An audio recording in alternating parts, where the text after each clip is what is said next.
Hello दोस्तों, Bihar special series में आज हम लोग देखेंगे बिहार की नदियाँ। बिहार स्पेशल सीरीज में आज हम लोग देखेंगे बिहार की नदियाँ।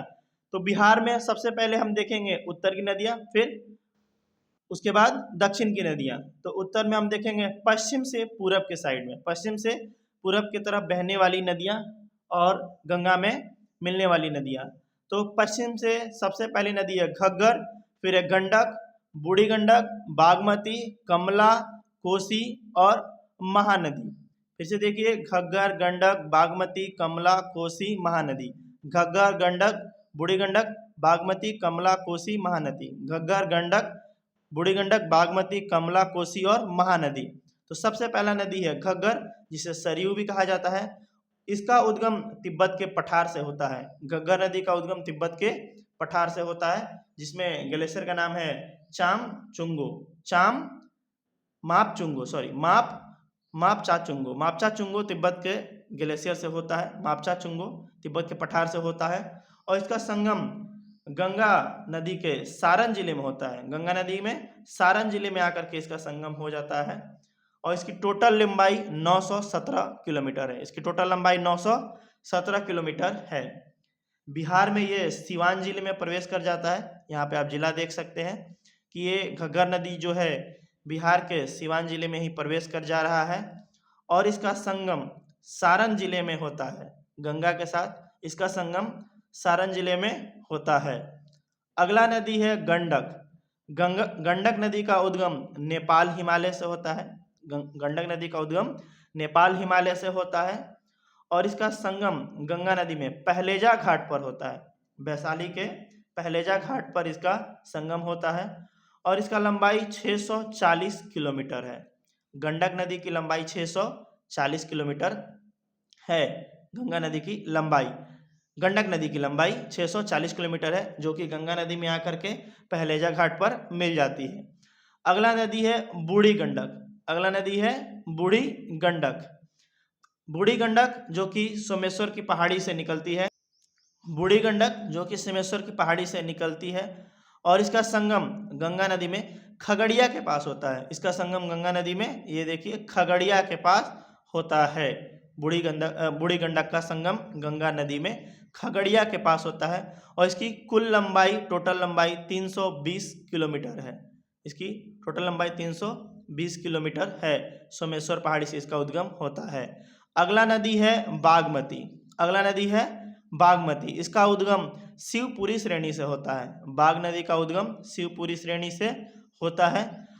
शिवपुरी श्रेणी कहाँ पड़ेगा? तो ये नेपाल हिमालय में पड़ेगा और इसका संगम कोसी नदी बलदा घाट पर, कोसी नदी के बलदा घाट पर होता है। इसका संगम बागमती का गंगा नदी में और इसकी लंबाई 589 किलोमीटर है। बागमती नदी की कुल लंबाई 589 किलोमीटर है और ये इसका संगम कोसी नदी के बलदा घाट पर होता है, बागमती नदी का। तो बागमती नदी के बाद है कमला नदी। कमला नदी जिसका उद्गम महाभारत श्रेणी के सिंधुलियागढ़ी महाभारत श्रेणी के सिंधुलियागढ़ी से होता है, जो कि नेपाल में पड़ता है। उद्गम इसका हो गया कमला का। और कमला नदी का संगम, कमला नदी का जो संगम है वो कोसी नदी पर भी इसका संगम होता है और ये पहले देखिए, ये पहले मिल जाता है कोसी नदी में और ठीक इसी प्रकार बूढ़ी गंडक भी पहले कोसी नदी में मिलता है, सॉरी, बागमती भी पहले कोसी नदी में मिलता है और कमला भी पहले कोसी में मिलता है।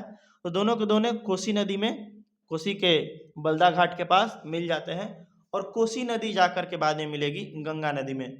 तो ये जो बागमती है और कमला है, ये दोनों नदियां पहले कोसी में मिलती हैं और कोसी बाद में जाकर के गंगा नदी में मिलता है। तो बागमती भी कोसी के बलदा घाट पर और कमला भी कोसी के बलदा घाट के पास कोसी में मिल जाती है। तो बागमती और कमला नदी हो गई। कमला नदी की कुल लंबाई 328 किलोमीटर है। उसके बाद है कोसी नदी, जिसमें बागमती और कमला नदी मिलती है। तो कोसी नदी का उद्गम नेपाल एवं तिब्बत से होता है। नेपाल एवं तिब्बत से होता है कोसी नदी का उद्गम और इसका संगम, इसका जो संगम है वो गंगा नदी में होता है।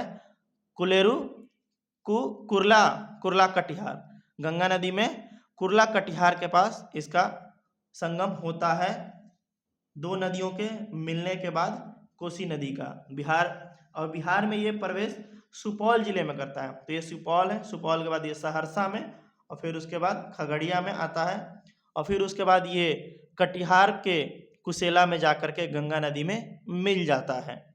अगला नदी है महानदी।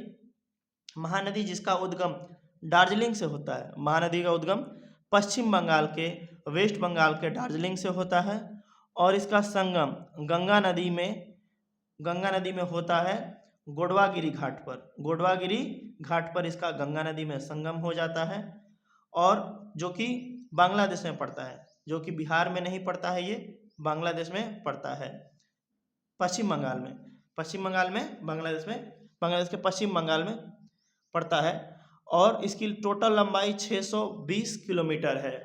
तो महानदी की टोटल लंबाई 660 किलोमीटर है महानदी की टोटल लंबाई। और ये बिहार में जो प्रवेश करता है, ये किशनगंज में ये प्रवेश कर जाता है, उसके बाद पूर्णिया, कटिहार और फिर पश्चिम बंगाल में जाता है, और ये गंगा नदी में मिल जाता है। अगला नदी हम लोग देखेंगे तो वो नदियां हैं, उत्तर की हम लोग नदियां होंगी। अब हम लोग दक्षिण की नदियां देखेंगे। तो दक्षिण में भी नदियां हैं। दक्षिण की नदियां जो है वो है करमनासा, सोन, पुनपुन, फल्गु, किऊल और अजय। तो 1 2 3, एक जो ये मेन नदी है ये गंगा नदी है, और इसमें ये करमनासा, और फिर सोन, फिर अगला है पुनपुर, चौथा है फल्गु, पांचवा किऊल और छठा अजय। तो ये 6 नदियां आकर के मिलती हैं दक्षिण से। तो दक्षिण की करमनासा, सोन, पुनपुन, फल्गु, किऊल, अजय 6 नदियां हैं। तो सबसे पहला नदी है करमनासा। करमनासा नदी के बारे में देखते हैं। इसका उद्गम कैमूर पर्वत से होता है। करमनासा नदी का उद्गम कैमूर पर्वत से होता है, और ये बिहार के कैमूर जिले में ही प्रवेश करता है। रोहतास जिले से कैमूर जिले में प्रवेश करता है, और इसका संगम जो है वो गंगा नदी के चौसा में होता है। बक्सर में पड़ता है ये चौसा, और इसका संगम गंगा नदी में चौसा में हो जाता है। तो और दूसरी नदी है सोन का उद्गम मैकाल पर्वत के अमरकंटक से होता है। तो मैकाल पर्वत पर एक चोटी है अमरकंटक, तो मैकाल पर्वत के अमरकंटक से इसका उद्गम होता है सोन का, और ये मध्य प्रदेश में पड़ता है। अमरकंटक श्रेणी मध्य प्रदेश में पड़ता है, और इसका जो संगम है वो गंगा नदी में पटना के पास होता है। इसका संगम गंगा नदी में पटना के पास होता है, और इसकी कुल लंबाई 784 किलोमीटर है। सोन नदी की कुल लंबाई 784 किलोमीटर है, और ये बिहार के रोहतास जिले में प्रवेश करता है। उसके बाद भोजपुर से होते हुए पटना में जाता है, भोजपुर से होते हुए पटना में जाकर के मिल जाता है। अगला नदी है पुनपुन। इसका उद्गम छोटा नागपुर के पठार से होता है। पुनपुन नदी का उद्गम, और ये पलामू में पड़ता है, यानी झारखंड, पलामू के झारखंड में पड़ता है छोटा नागपुर, और वहां से उद्गम होता है पुनपुन नदी का, और ये बाद में आकर के गंगा नदी में मिल जाता है। तो गंगा नदी में जो मिलता है ये पटना के फतुहा में मिलता है आकर के गंगा नदी में। अगला नदी है फल्गु नदी का उद्गम निरंजना और मोहना के संगम से होता है। फल्गु नदी का उद्गम निरंजना और मोहना के संगम से होता है, और ये गया में संगम करता है। जिसका संगम गया में है, और ये पटना में आकर के पुनपुन नदी में मिल जाता है। पुनपुन नदी में मिल जाता है, और पुनपुन नदी फिर जाकर के मिल जाती है गंगा नदी में।